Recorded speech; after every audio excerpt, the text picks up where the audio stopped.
Hi, hope you're well. I'm Dave and I help business leaders to use tech more effectively. Today, I just want to talk about the different types of managed IT you can get. So back in the day, we had something called break fix. You wait for your computer to break and then you fix it. That's why I'm always joking. That's why there are only two types of organizations that call their customers users. Anyway, my point here is that if you're only using break fix IT, you're missing the value that IT can bring to your business, because IT is generally around 10 to 30 times more effective than people in terms of pounds spent.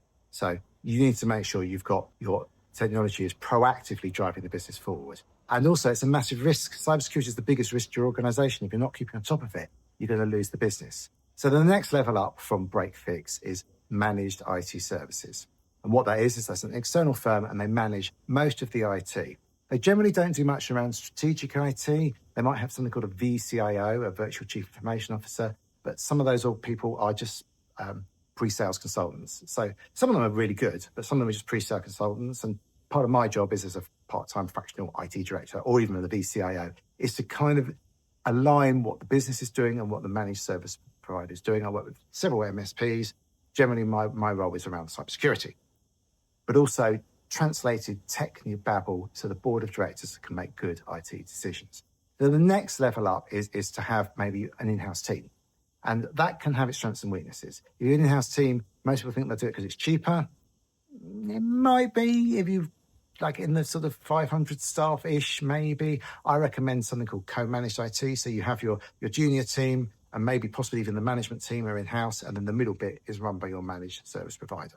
So if someone brings up with an email issue, an Outlook problem, you're not paying out loads of money for your MSP to fix that. Having somebody in-house can be good, and they know the organization really well, and they can build really good rapport. It's fine for an MSP to do all of it, but you need to pick the right one. I've got a whole book, by the way, on picking the right managed service provider. I'll put a link down below. Have a read of the book. It's really comprehensive, and it should really give you a good idea to what to look for, or you can ask me to help you look. Or you can engage my MSP if you really want to, but I generally don't do both, by the way. So if you want me to be your IT director, I won't be your IT support person as well, because there's too much of a conflict of interest, I think. Anyway, then the next level up that you've got is the fully outsourced IT. Now, this is where things become interesting, because what you're basically saying is IT isn't core to our business. We want to give that problem to somebody else to look after. Now, I personally believe that, like finance and sales and marketing, you need to have core IT understanding in your business. The IP needs to be maintained inside your organization. And as you get bigger, that problem becomes harder and harder to control, which is why I quite like having the part-time IT director model, because you've got somebody that's working with you for a long time. They're not chopping and changing. And the idea is that they'll understand the business really well, and they'll understand the decisions that need to be made.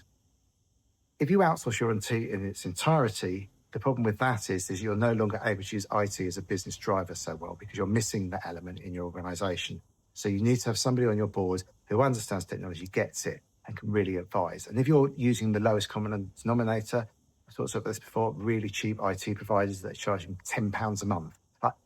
My MSP spends more than that on tools internally per user that we support. How can you possibly provide any level of customer service? It's just ridiculous. But if you're signing up for those kind of services, that's fine when you've got maybe 6, 7 computers, maybe. Once you get a bit bigger, you're going to be struggling. You need that proactive IT management. So go and look for it. Make sure your IT is delivering. And you don't have to throw the baby out with the bathwater. You can have a mixture. Don't be just changing your IT provider every 3 years for the sake of it. Find a team that you like and work with them long term. Hope that helps. If you've got any questions, thoughts, ideas, reach out to me. I'm really happy to have a chat and see if I can help you use tech to grow your business to be more successful. Thanks for watching.